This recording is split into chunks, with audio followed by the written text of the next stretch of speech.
Anatomía del aparato urinario.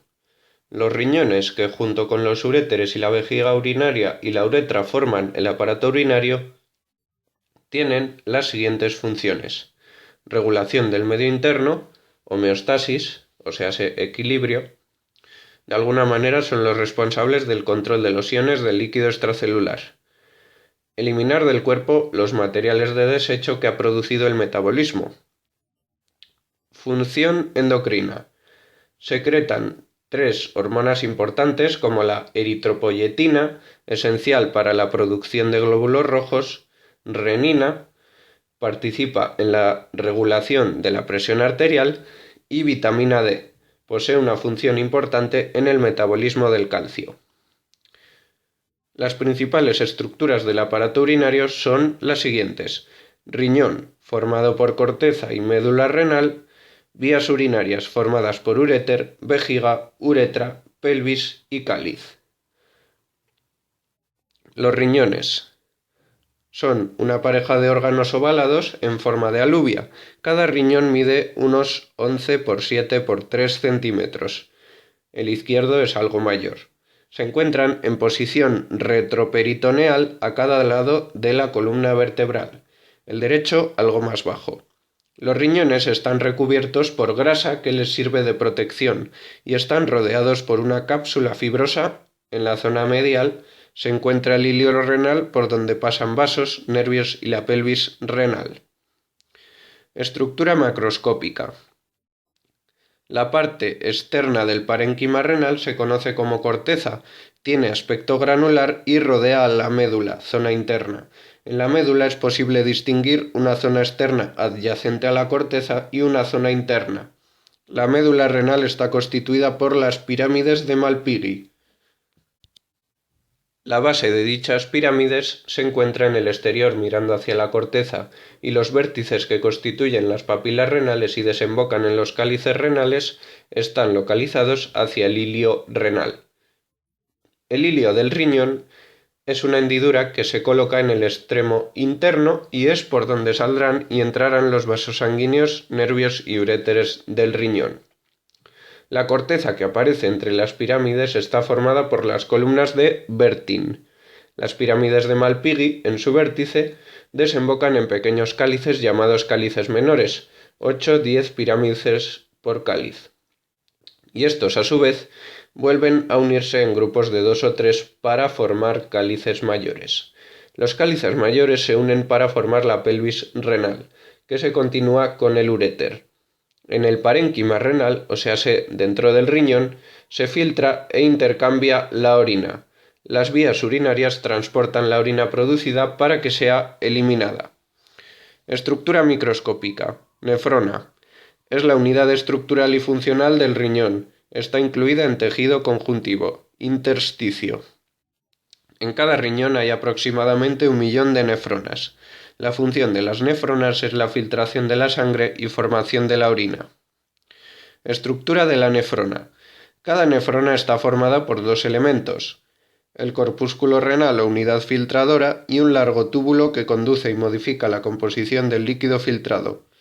Basándose en la localización del corpúsculo renal, que está en la corteza, existen 3 tipos de nefronas: corticales superficiales, corticales medias y yuxtamedulares, o sea, de encima de la médula.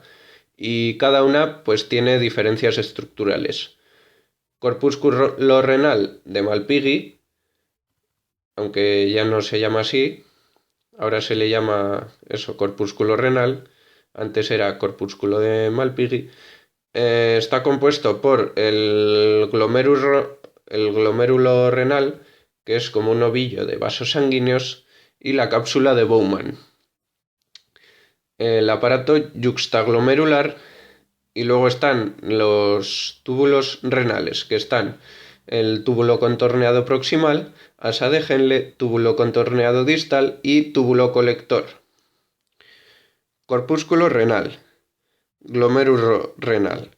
Está formado por un ovillo de capilares situados entre la arteriola aferente y la eferente, y está rodeado por la cápsula de Bowman. La sangre sale del corpúsculo una vez que se ha filtrado formando la orina primitiva. El endotelio vascular renal es fenestrado, con agujeros, y el límite del tamaño de los poros es de 70 nanómetros. Cápsula de Bowman. Es una estructura en forma de copa formada por dos capas de células epiteliales y un espacio entre ellas, epitelio más espacio renal. El epitelio se divide en dos: epitelio parietal, que es el de fuera, y epitelio visceral, que es el de dentro. Este último formado por una membrana basal que se fusiona con la membrana basal capilar y por unas células epiteliales con prolongaciones llamadas podocitos. Estas células rodean el endotelio de los vasos sanguíneos glomerulares y mediante unos pequeños orificios denominados pedicelos se filtra la orina. Por tanto, la superficie de filtración glomerular está formada por tres elementos: el endotelio vascular, la membrana basal glomerular y el epitelio de la cápsula de Bowman. La membrana basal glomerular está formada por la fusión de las correspondientes al endotelio y a las células epiteliales. Las células epiteliales quedan flotando en la cápsula de Bowman y se fijan a la membrana basal glomerular por prolongaciones citoplasmáticas denominadas podocitos. Entre los capilares del glomérulo aparece el mesangio, compuesto además de por la matriz extracelular por dos tipos de células diferentes: mesangiales, con capacidad contráctil, y macrófagos, con capacidad de fagocitosis. Las mesangiales, con capacidad contráctil, rodean al endotelio de forma que regulan el filtrado dependiendo del espacio que ocupan. La cápsula recoge la orina primitiva filtrada en el glomérulo. Aparato yuxtaglomerular. Tiene las siguientes estructuras: células yuxtaglomerulares, mácula densa, células mesangiales. Células yuxtaglomerulares. Aparecen en contacto con la arteriola aferente. Son células musculares especiales que derivan de la pared de dicha arteria y que poseen gránulos citoplasmáticos constituidos por renina. Mácula densa. La constituyen algunas células tubulares que aparecen en el túbulo contorneado distal y están en contacto con las células yuxtaglomerulares. Células mesangiales. Se sitúan entre la arteriola aferente y eferente. Y aparte del aparato yuxtaglomerular, teníamos los túbulos renales, que están formados por una sola capa de células como continuación de la cápsula de Bowman. Tenemos el túbulo contorneado proximal, el asa de Henle, el túbulo contorneado distal y el túbulo colector. El túbulo contorneado proximal es la primera parte, sigue una trayectoria en espiral. Se divide en dos porciones. La porción contorneada se sitúa en la corteza y la porción recta aparece en la médula. Su pared está formada por células epiteliales con miles de microvellosidades que tienen las características de células de alto metabolismo, numerosas mitocondrias y lisosomas, y como soportan una gran absorción, presentan numerosos pliegues. El asa de Henle tiene forma de U, rama descendente, zona curva y rama ascendente que continúa con el túbulo distal. El epitelio que recubre este tubo es similar al precedente, aunque no presenta forma en cepillo. Túbulo contorneado distal, que incluye una porción gruesa ascendente y la porción contorneada. El túbulo contorneado distal tiene un aspecto similar al túbulo contorneado proximal con menos pliegues. Termina en el túbulo colector. Túbulo colector. Túbulo recto donde confluyen los túbulos contorneados distales de varias nefronas. Las células que constituyen este tubo presentan pocas mitocondrias. Los túbulos colectores se unen entre sí y forman otros más grandes. Desembocan en las papilas renales dentro de los cálices renales.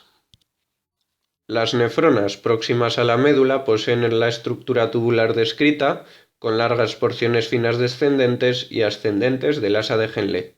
Sin embargo, las nefronas más corticales poseen asas de Henle cortas sin porción fina ascendente.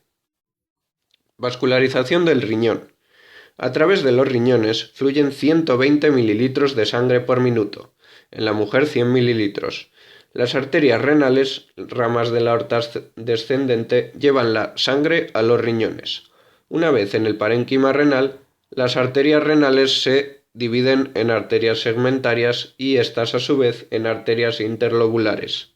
Estas últimas se dirigen hacia la base de las pirámides y allí toman el nombre de arterias arciformes, de donde surgen las arterias interlobulillares, para una vez ramificadas conformar las arteriolas aferentes y formarse el glomérulo. Desde el glomérulo parten las arteriolas eferentes para formar luego los capilares peritubulares, que se continúan con los vasos rectos. El sistema venoso, paralelo a las arterias, recoge la sangre que sale de los riñones por la vena renal y desemboca en la vena cava inferior. Vías urinarias. La función de las vías urinarias es transportar la orina desde los riñones hacia el exterior. Los componentes de las vías urinarias son los cálices menores y mayores, pelvis renal, uréteres, vejiga y uretra. Uréteres. Son tubos fibrosos que transportan la orina desde los riñones hasta la vejiga. En los humanos hay 2 uréteres que en los adultos miden unos 25 centímetros de largo, más o menos.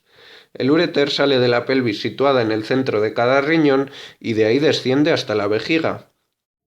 Entra en la vejiga en la parte posterior. En ambas entradas existe una válvula que evita el reflujo vesicoureteral. Vejiga. La vejiga es un órgano hueco donde se deposita la orina secretada por los riñones antes de ser expulsada. Se localiza debajo del peritoneo parietal, o sea, debajo de la pelvis, y su pared está formada por 3 capas que de fuera a dentro son la serosa, la muscular y la mucosa. La serosa pues no hay mucho que decir. La muscular es longitudinal, circular, longitudinal. En conjunto forman el músculo detrusor. ¿Y cuál es el músculo detrusor? Pues es el músculo de la vejiga urinaria, cuya acción es empujar hacia abajo. Mucosa. Es un epitelio de transición que tiene 8 capas, que descansa sobre la lámina propia. El suelo presenta 3 orificios que forman el trígono vesical, 2 posteriores de los uréteres y uno anterior de la uretra con 2 esfínteres interno y externo. En las mujeres, la vejiga se sitúa debajo del útero y delante de la vagina.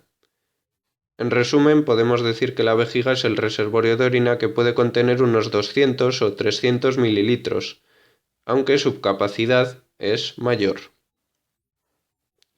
Uretra. Es la última parte de las vías urinarias.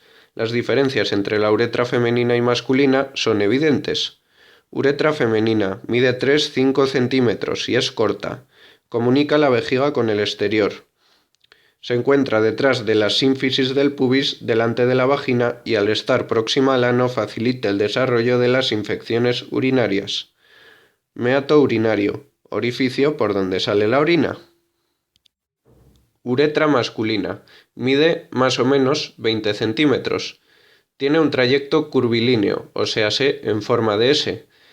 Recibe los nombres de uretra prostática, uretra membranosa y uretra esponjosa, que la última pues está en relación con los cuerpos esponjosos del pene. La función de la uretra pues es eliminación de la orina y vía de salida del semen, en el caso de la masculina, claro. Para expulsar la orina hay 2 esfínteres.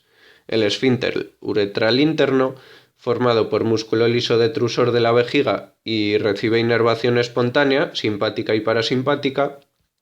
Y luego está el esfínter uretral externo, formado por músculo esquelético, tiene movimiento voluntario y controlado.